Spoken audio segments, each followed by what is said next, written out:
Mason. POV. Ben, as we mentioned earlier, we are here to collect Heather's things. She is moving into the castle. The professors believe it is safer to live with us, and before you complain, she will be in the room next to mine, until she is ready for us to be mated, and I don't care what those professors say. If Heather gives me the go-ahead to make her my mate, I am going to take her. They are not going to dictate if we can or not. I almost growled out the last part. Heather, dear, let us go and pack your things and leave these men to talk, shall we? Jane almost pulled Heather out of the room, and to her room. I guess she had more questions. Mason, can we talk? Ben asked, and I nodded, not sure if I would get the look after my daughter talk or something else. Jane has not had an easy time. Once the word got out that she had the healing gift, at first we did not think about keeping it a secret.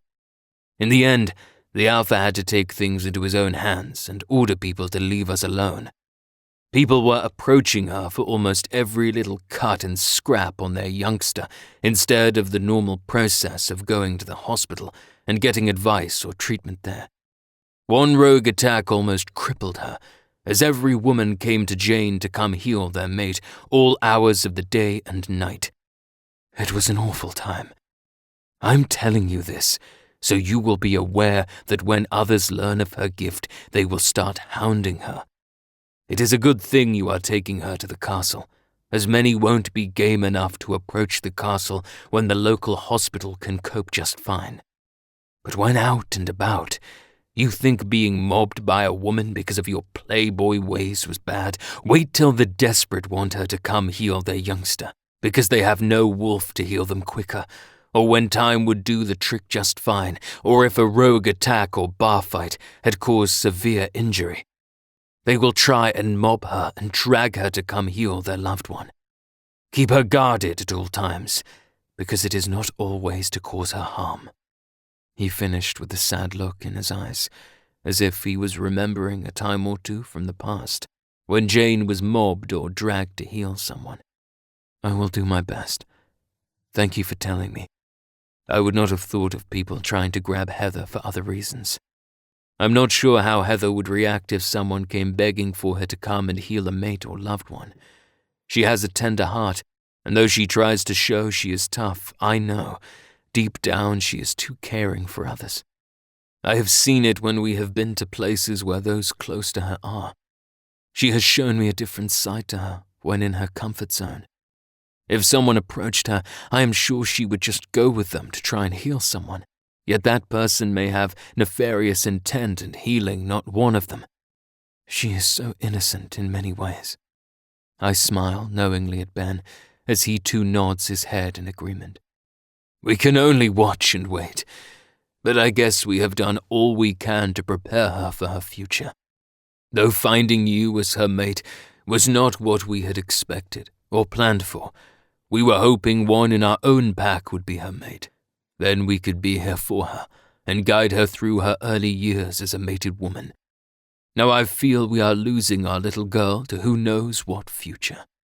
We are very concerned that she will be taken away from us, and I will never see her again. That is one of my greatest fears. We cannot lose our loving girl. She is so precious, and not just because of the healing gift, but her heart is good and she tries so hard to help everyone. I thought Ben was going to break down for a moment there. He was so close to tears, and my heart went out to him. And on a whim, I moved over to him and pulled him into my arms and patted him on his back. He stiffened at first, and then hugged me back, a father and son gesture. And I think I may have just crossed another hidden line and broken another hidden barrier between us. We broke apart and Ben offered coffee while we waited for the ladies to come down. Ben said they were most likely having a mother-daughter chat and it could take a while. We had nothing planned at the moment, so I was okay, sitting there spending some time getting to know Ben a little more. While Ben and I chatted over coffee, I could not help but keep reflecting on our earlier conversation and how I was to handle Heather heading off to strangers' homes, thinking she was going to heal someone. Could I ban her? No. That would make her angry with me and more determined to go. Should I go with her? Though in theory that sounds okay, I think she would most likely be asked when she is alone and less likely to have one of us say no or go with her. This is a tricky one, and I hope she is open to discussion. Chapter 52. Heather POV. At Mom's suggestion, we headed up to my room. I pulled out 2 suitcases, and Mom started to pull out clothes from the closet. At first, we filled the 2 suitcases in silence. We needed a couple of boxes, and Mom mind-linked my brother, who brought up 3 more boxes and left quickly, giving me a confused look before heading back out the door. Heather, dear, I would like to share something with you, and I need you to listen to me, she said slowly, as if she's not sure what to say or how to say it. We will always be here for you, no matter what the reason is. We will be here for you, and our hearts are always with you. I nodded for my mom to continue as I started to empty my bathroom of stuff. When our pack found out about my healing ability, I suddenly got overwhelmed by people coming to me to fix all sorts of things. Most were not really needing my aid. Then there were the raids and attacks and bar brawls. I would be contacted by loved ones, begging for me to come heal their mate or child. I ended up having very little sleep and no time to recover from all the healing I had done. All the healing, it's very draining. Though it won't kill you to give too much, it does make you very tired. And in the end, you can't perform well. What I want you to do is promise me that no matter how hard someone begs you to, help them out, do not go to someone's home and heal their loved one. If you don't know them, the answer needs to be no. Mom asserts her will on me. I look at her blankly. What are you not telling me? She's leaving something out. Mom sighs. I was kidnapped before. You were all born. They wanted me to stay in their pack and heal their people only. Your father managed to rescue me. We lost 4 good men while rescuing me. I don't want you to be willing to go to a stranger's home. You don't know what their real intentions are. Mom looked almost in tears, and I felt my blood run cold at the thought of my mom being a prisoner and those poor warriors who went to help rescue her. The guilt would be great and so much regret. I promise, Mom, I will not go anywhere with anyone I don't know willingly. I promised, and held Mom close to me, feeling her shaking like a leaf. I had hoped to have more time with you, teach you more, be there to guide you. I feel like I've been robbed of my daughter, and to be honest, I don't like it one bit. Mom sobs unabashedly in my arms. You can visit as often as you like, and I'll come and have family dinners with you. Just tell me when and where, and I will be there, even if I have to drag Mason here with me, I said, chuckling as I did, hoping to brighten up the mood in the room. Mom sniffs a couple times, nods her acceptance at my attempt to soothe her aching heart. We finish packing what I want to take with me from my room. Mom keeps giving more and more advice. It seems Mom had a really hard time when the news of her healing abilities got out, and she was really worried about me. I hope I don't have half the issues she did, and that being stuck in the castle would really lessen that risk. Sweetie, I have something I want to give you. Come to my room. I follow Mom to her room, and she asks me to sit on her bed while she fusses through her wardrobe looking for something. She takes out a small box and hands it to me. Opening it, I gasp. Sitting inside the purple silk-lined box is the most beautiful pendant I've ever seen. It was made of something that looked shiny like silver, but Mom said the chain and pendant were made of rhodium and gemstones. It was a wolf with my eyes, a bright blue gemstone, a red gem on his tongue. He was baying at the moon, which was a diamond in the sky.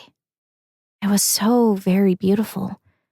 My mom placed it around my neck, and the pendant felt like it had warmed my skin. My mom let out a tiny gasp.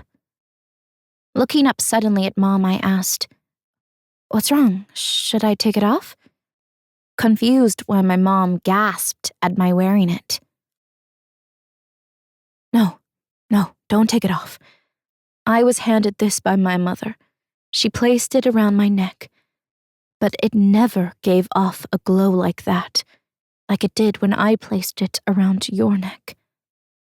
Heather, dear, my mom removed it from my neck, saying I was not the one the pendant belonged to, but to keep it safe until I had a daughter. But when she was ready, I was to put it on my daughter's neck, and that I would know if it was yours. And with that glow, I would say it belongs to you. It was the little girl's pendant. She was wearing it when she got lost. She is the one who said, when it shines brightly, that is the one who owns it, until you are ready to pass it on. Then it will have to shine again to find another owner. No other person until you has made that pendant shine like that. Mom looks wistfully, and then shakes her head to clear whatever she was thinking. What does it do? I ask, wondering if it held any kind of power other than the glow when I put it on. That I cannot tell you. The information was never shared. But my mother did say once the owner is found, do not ever take it off. It is to be worn by you until you get the feeling of the pendant to remove it. And then you place it back into the box. What do you mean? The pendant tells me? It speaks? I'm baffled. No, it gives you an uncomfortable feeling and the urge to take it off. Well, that's how it felt when I tried to wear it. It's not mine, so it made me feel bad for wearing it. It looks good on you. How does it feel? When you placed it on me at first, I felt like it got warm, but now I hardly feel like it's there, I answered as I raised my hand to touch it. Well, we better get back downstairs and see if the men are still in one piece, Mom said, chuckling as she gave me the empty box to put in my bag, to take it with me. One day I may need to put the pendant back into the box for my daughter. Daughter? What? Where did that come from? I am hardly ready to be a mom. Mason. POV. Heather came down the stairs with a box in hand, her mother following her with a box too, and her brother dragging 2 suitcases. I got up and rushed to take the box from Heather, and Ben did the same for Jane. Her brother looked up at us and rolled his eyes as he continued down the hallway to the front door to give Jerry the suitcases to put in the limo. He then came back in and took the boxes from us and took them out to Jerry too. Thank you, Morgan. I was getting better at recognizing the difference between the twins, and his eyes popped wide open in surprise that I could tell the difference. Yes, they are almost identical. The way I know the difference is not by looks, but by smell and by attitude. His twin would not have thought of coming and taking the boxes out. He would have taken the suitcases to the bottom of the stairs and left us to take them out to the car. Morgan walked back up the stairs and I went to his bedroom. It was not long, and we heard music starting loudly before his door closed. Heather, when you are settled in, let me know, and we can do a day together. Get a massage and generally girls' day. What do you say? Jane asked Heather. We could see she was struggling to let Heather go. Heather would be the first to leave the home. Sure, Mum. I will see what we can organise. With all the guards I'm going to have, I'm not sure if we can have a girls' day unless they have girl guards, Heather said sadly. She was going to miss her family, and I'm not sure how quickly she will adapt to our way of living. She looks at me to see if I would agree with a female guard. I have to shake my head no.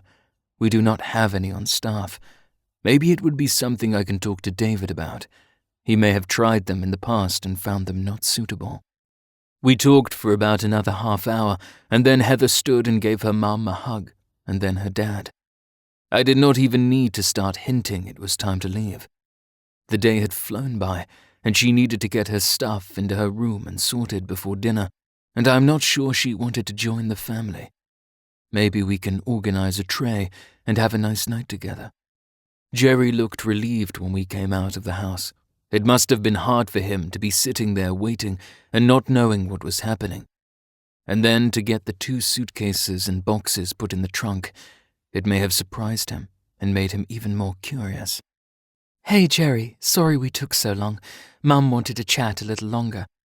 I am the first of her children to be leaving home, and she is kind of freaking out, Heather says quietly, and Jerry nods his head in understanding and gives me a frown, which told me he wanted more information. But he would not ask. He would wait for some conversation he would overhear to put the pieces together. Jerry was excellent at doing that. Part of why he makes a good driver is that he can often predict when we are going to need him before we do. Back to the castle, please, Jerry. Heather is moving into the room next to mine. Sorry, you have lost a morning job. I know you enjoy it. I chuckled at Jerry's sad face. He did enjoy running Heather around, thinking picking her up was his highlight of the morning. Does this mean you are embarking on the mating ceremony shortly? Jerry asked as he climbed into the driver's seat. This was maybe the first time he had asked such a question, and I had my eyebrows raised in surprise. No, not yet, but you will be invited when it happens, Heather answers with a giggle of her own, and Jerry chuckles along with her. Though the looks he gave me in the rearview mirror would be a clue that he still could not follow why Heather was suddenly moving, and I could not tell him the real reason, and had not really thought of needing any explanation until now. Staff will want to know why, or they will make up their own excuses. Jerry, Heather and I are going to be with each other a little more. My wolf is demanding more time with his mate. Tomorrow you will be dropping us off at the falls, and we will have a picnic out there, and then a movie night dinner with my parents. This was more than I had intended to tell him, but the way his eyes lit up with this excuse more than satisfied his need to know. That sounds like an excellent idea, sir. What time do you need me to have the car around? Jerry asked, excited to get us out to the falls and start our time together. Still on for 8 a.m., Heather? I asked her. Oh, that is wonderful. I had almost forgotten about our date to run in our wolf form. With all this packing and moving, I got sidetracked.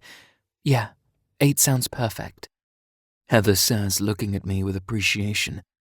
I think she wants to get out and about as much as I do. We might be able to think more clearly away from everyone. Chapter 54. Heather POV. Sitting in the car as we headed back to the castle, I was deep in thought. When I suddenly realized Mason was talking to me, I picked up a bit about the 8 a.m. and remembered our date to let our wolves out for a run. I was so relieved that we were still going to have that run and picnic. I was so worried that, now that I was moving in, that our date would be canceled and all our plans would be changed. I wanted to find a routine. I don't like not having a plan. I was glad that we were talking and acting like everything was normal and that my life was not taking on a huge change. I hoped that my mom and dad could cope without having me at home. I did a lot with the business and just other stuff around the pack, and I wasn't sure that I could just get up and go and help like I usually wanted to. Maybe I was trying too hard to hold on to my old life, I guess, to avoid the changes. But that was now too far out of my reach. More guards were going to be attached to me. A quick visit to Mom might be harder to do. I'll have to wait and see how this new change will impact my family visits and helping out my dad. Maybe more telephone talks and less hands-on. That sucked big time. Mason pulled me to him, and I snuggled into his arms. I was clinging to him with all that I had. At that moment, I was in a sea of twisted emotions, with different scenarios floating around inside my head. And not many actually made sense. Some thoughts were so far from believable that I was beginning to think I needed a distraction to break this merry-go-round of bad thoughts. Mason lifted my head to look at him. He searched my eyes for a moment. He must have seen something because he smiled tenderly and leaned forward to gently kiss my lips. No attempt to deepen the kiss, just a soft, sweet kiss. A lovely meeting of lips. Warmth filled me, and just like that, my merry-go-round of bad thoughts vanished, and I was now swimming in his embrace. Naughty thoughts now entering my mind, as a new need warmed my core like a drowning woman. I squeezed my legs together and then relaxed in his warm embrace. He must have smelt my arousal, and he started to deepen the kiss. Far too soon, we reached the castle, and Jerry announced that we had arrived. A number of young lads rushed to the vehicle, and Jerry handed them my things, and they each took one item and hurried back into the castle. And I assumed the boxes and suitcases were to be deposited in my room. Slowly, I pulled out of Mason's kiss and looked into his eyes, searching. For what exactly? I am not sure what I am looking for, but his face was the most tender and loving that I had ever seen on any person, other than my mom and dad. But then, this was a different look to them. The same, but not the same. And I was a little confused by that look. But I melted on the spot at the open emotions he had on his face. A look I had never seen before. And I wondered if that was love or the mate bond. Whatever it was, I want to be looked at like that more often. It warmed me inside and made me feel safe and loved. And that was a new feeling for me. I only ever felt that in my mom and dad's arms before. The love of a parent. He kissed me on my nose and smiled at my shocked face. Let me show you to your new room and get you settled in before the family comes looking for us to find out why we are still sitting out here in the car. I'm sure they'll know soon that we're here anyway. Mason climbed out of the limo first, then turned to offer me his hand to help me out. Just like he does when we are going out. And I felt tingles run through me at the thought that this is not an act. Because we're not being watched right now. Because he genuinely wants to help me out and guide me inside and stay by my side. The only difference between then and now is that this time he did not stand back and look around the crowd. He just climbed out and turned to me. and beamed at me with a smile that reached his eyes. I offered my hand to him, as we had done this 1,000 times before, and he gently pulled me to him and gave me a quick kiss on the lips before releasing me and turning to face the door, his arm around my waist. We marched together to the door.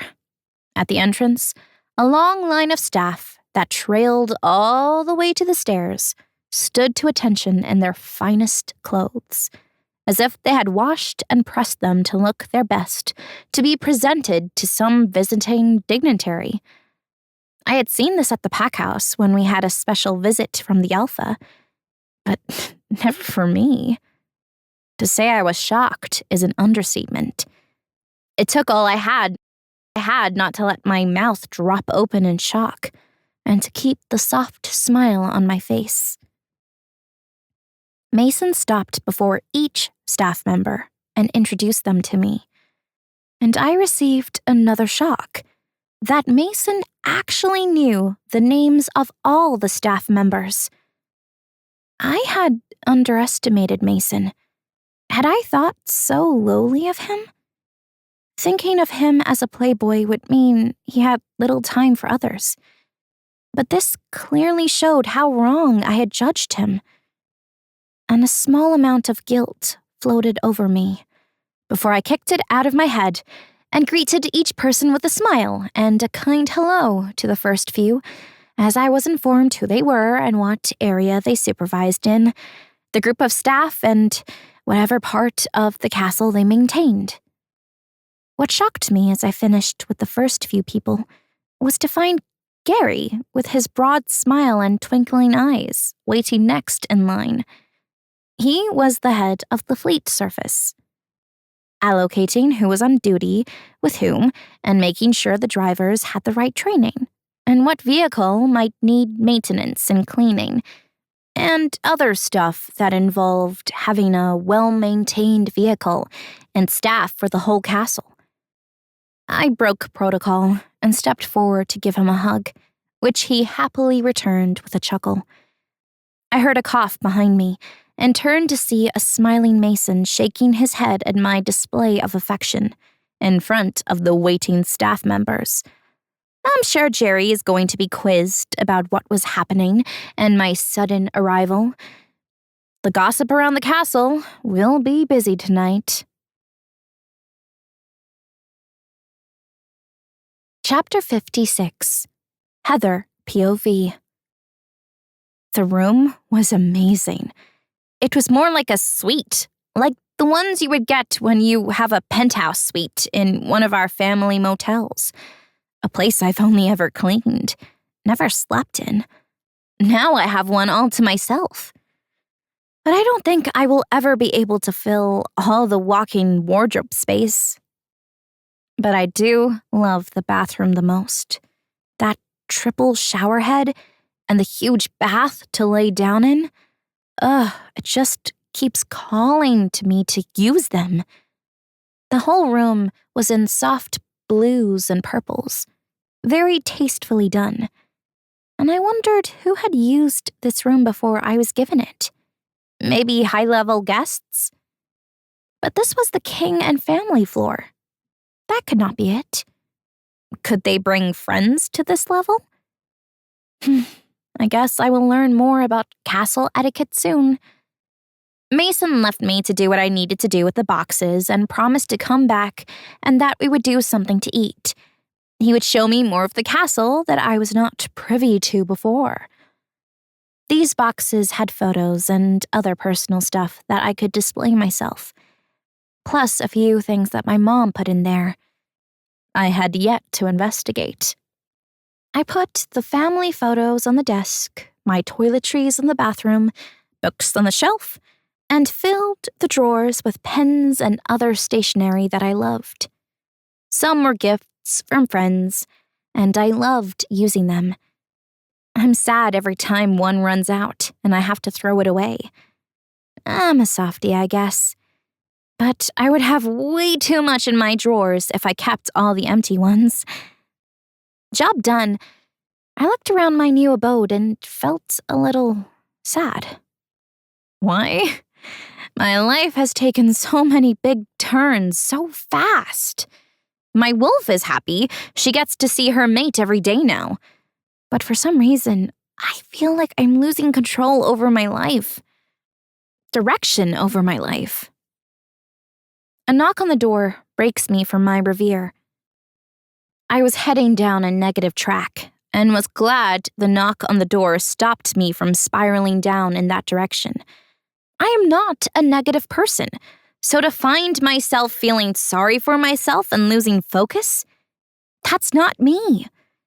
It's time to pull up my big girl socks and get back into the positive train and start to enjoy what I have at the moment and take this new change of direction with both hands and ride that roller coaster with open eyes and find what I can learn from it.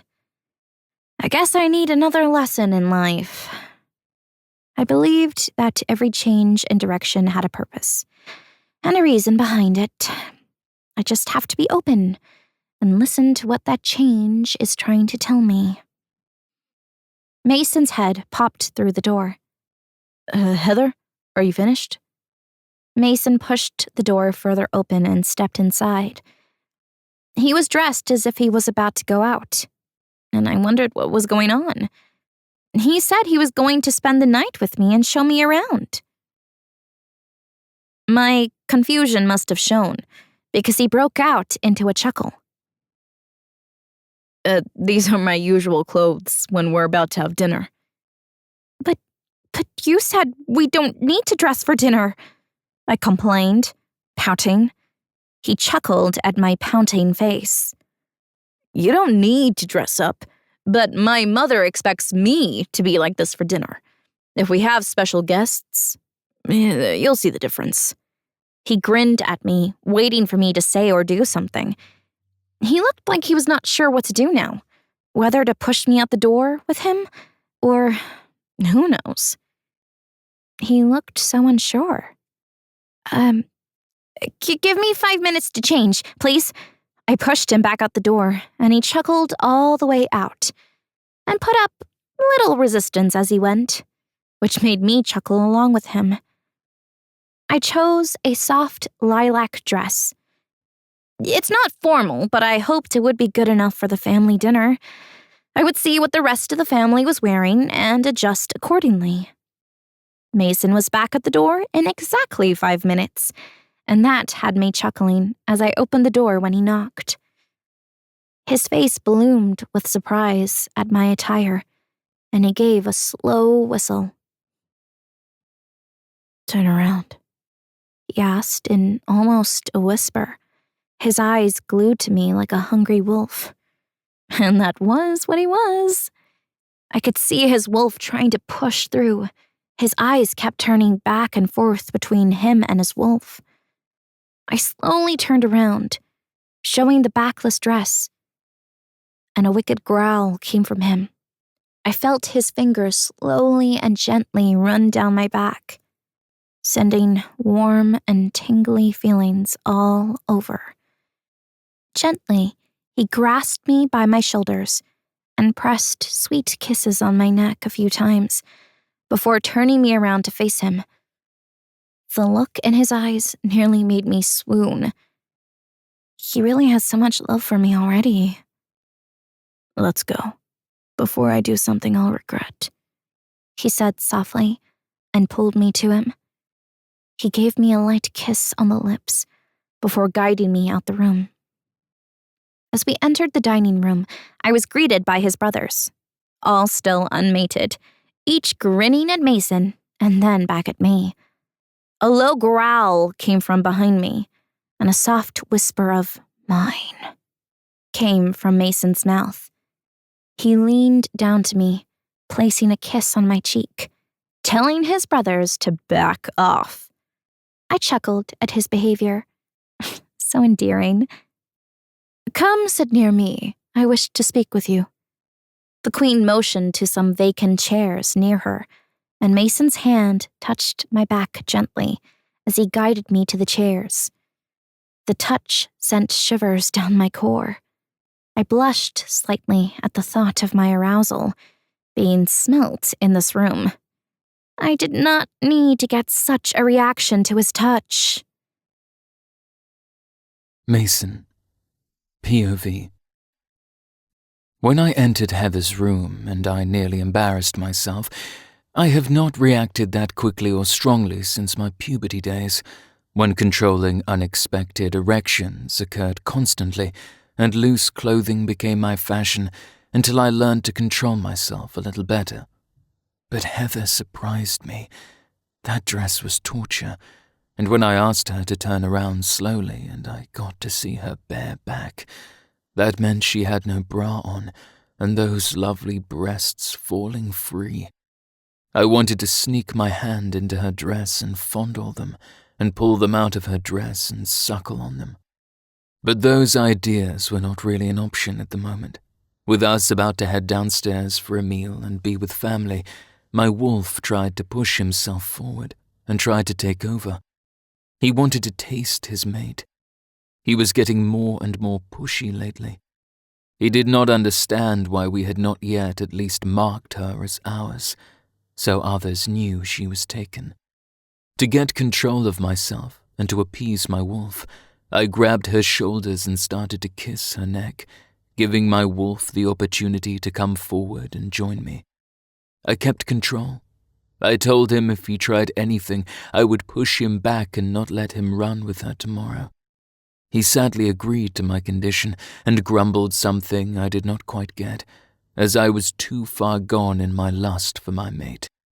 I breathed deeply as I took in her scent and replaced mine on her. She was so breathtakingly beautiful, and soon she would be all mine. My wolf howled in my head in agreement, and how excited he was to be running with Heather's wolf soon. We both enjoyed the sight and scent of this beauty before me, and I had my wolf remind me of how stupid I had been over the years, wasting time with those other women. When we had this beauty waiting for us, he made me feel a little ashamed of my past behavior.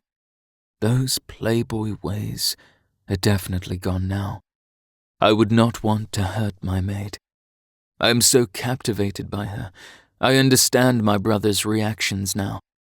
When he found Sabrina, he was all over her, wanting to touch and kiss her. The rest of us made fun of him, but now I am in his shoes. I kind of feel bad for the way I treated him back then. I'm going to have to make it up to him somehow.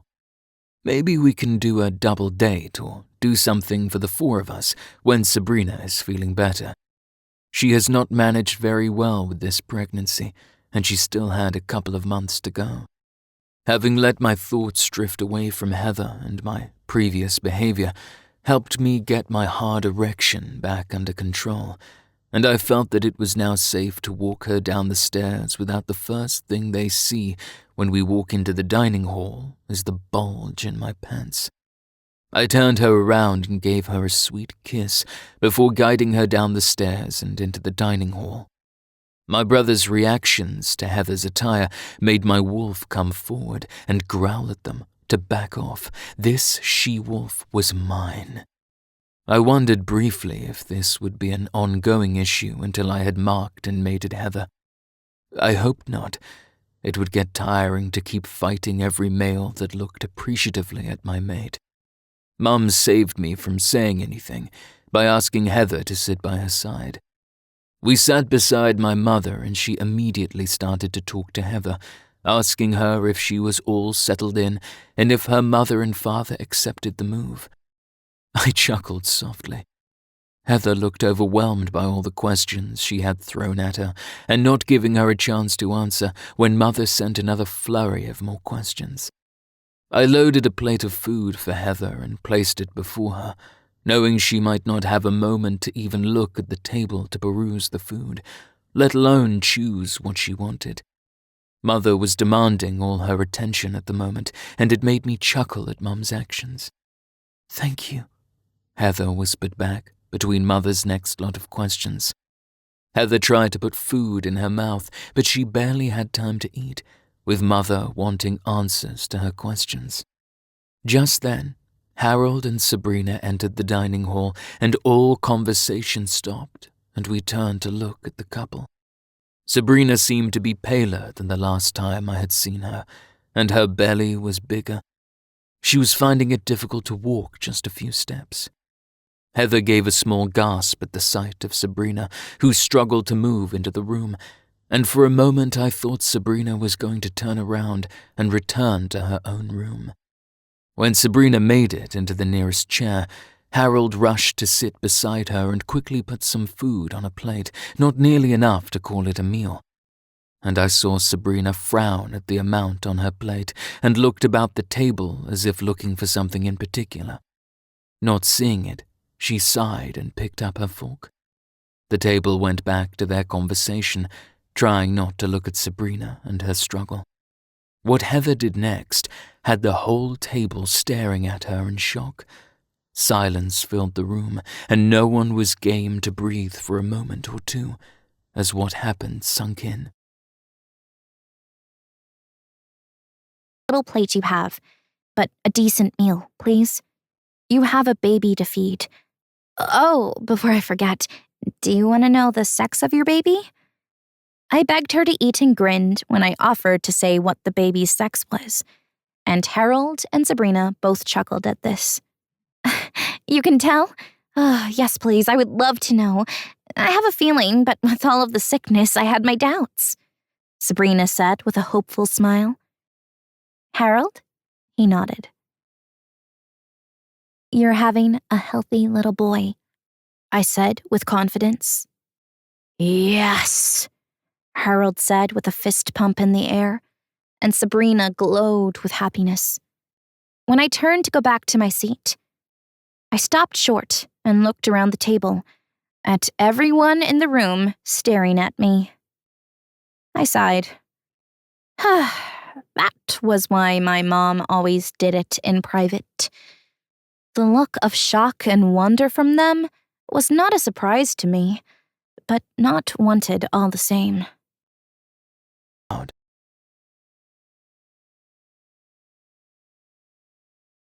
Chapter 60. Heather POV. The room was nice, clean. It made you feel welcome.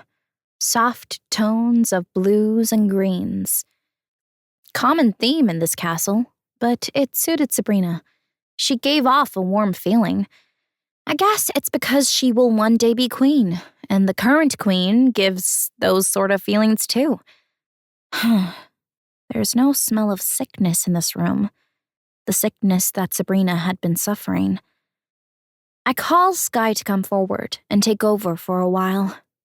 We shifted, which is not what I intended for her to do, but I was not in a place to argue with her. I told her she had control. It was odd to be the one watching through her eyes. She had a different color scheme to me, and I enjoyed using her eyesight, especially at night, and her sense of smell was out of this world. She walked slowly around the room, sniffing at everything. She was a tall wolf, standing an easy shoulder height to Mason, almost the size of a horse, so most things were accessible to her. She took her time, sniffing each place that gained her attention. She jumped onto the bed and pulled Sabrina's pillow off the bed. It smelt of wolf's bane. Then she put her snout into the jug of water and growled loudly, jumping off the bed. She walked into the bathroom, and then the walk-in robe, and lastly, the balcony. Having satisfied that she had smelt enough, she gave me back control. I shifted back and Mason threw me his jacket. I quickly pulled it on, buttoning up the first few buttons. The jacket smelt of Mason, and Sky was wagging her tail internally. She loved being coated in our mate's scent. The jug has the poison in the water, I said, grabbing the jug and sniffing it myself. I noticed our human noses could not pick up on the smell of the poison. But I've drunk that water from that jug and I've never gotten sick, Harold argued back, not believing what I said at all. That is because the pillow has wolfbane spray on it. So when Sabrina drinks the poison and lies down, the wolfbane will stop her wolf from healing her. Where your pillow does not have the spray at all, so your wolf can heal you as normally. I replied as I grabbed the pillow and handed it to Harold. He took a deep sniff and frowned at the smell. It is easy to identify once you know what you're looking for. I can only smell lavender, he said, frowning down at the pillow again, then back up at me like I was crazy. Use your wolf. Ask him to smell the pillow, I replied, hoping they could smell it and not doubt me. It's not unusual for people to doubt what they cannot smell or see themselves, and I was finding it more and more frustrating to have to prove what I found. Wow, that is tricky. I would never have thought of bringing my wolf forward and smelling around. Thank you. Harold gave the pillow to Mason to smell, and then looked over at the jug. I'll send the pillow and the jug to the doctor. He can have them analyzed. Harold's face went blank for a moment, and then cleared. I assumed he just contacted someone to come and get the pillow and jug. I suggest you watch who changes your water. The doctor should be able to give you a solution that can change the color if the poison is in the water. Mason was looking around the room, wondering if it was one of the cleaners or someone else. How about you put a camera in this room? That way you can see if someone comes in and puts the spray on your pillow or drops it in the water, and you can link it to your computer so no one else will see the footage. I suggested, and got a nod from Mason and Harold. Sabrina just looked shocked, but all three agreed it was a good idea. Mason and I left the room after a few more minutes of chatting and wishing each other a good night. We reached my room, and Mason stood hesitant outside my room door. He was not sure if he should walk inside or say goodnight. To save him from having to make a decision, I smiled softly at him. Want to come in for a coffee? I wanted to have some coffee and relax a little before sleeping. Too much had happened, and I wanted to think a bit before heading to bed. Looking relieved, Mason nodded and entered my room. He headed straight to the mini kitchen and started to prepare the coffee. He clicked on the coffee pot and started to pull out the mugs and milk, etc. Once he had it all prepared, he turned to look at me, watching him. His face had a shy look about it, not at all like the Mason I was so used to seeing over the past week or so. Would you like a muffin or some cake? Mason offered. I hadn't realized we had cakes in there. Where did you get those cakes from? I asked. Sure, I had not seen them earlier. Had someone come into my room while we were at dinner? He stepped forward and reached out to me. I froze, wondering what he was about to do, having only his jacket on, and I was suddenly aware of how naked I was underneath it. He placed his hand inside one of the pockets and pulled out 2 muffins and a piece of carrot cake, all wrapped individually in a paper napkin. Relaxing after seeing he was only trying to get into the jacket pocket, I smiled at him, slightly embarrassed at where my thoughts were headed. Please, muffin, please, yes. Let me go and get some clothes on. I turned and left him standing there, not waiting to find out if he had anything else to add. I was feeling very conscious of my lack of clothing, and my wolf was parading around as if she wanted me to take Mason to bed and do unmentionable things to him. The dirty girl.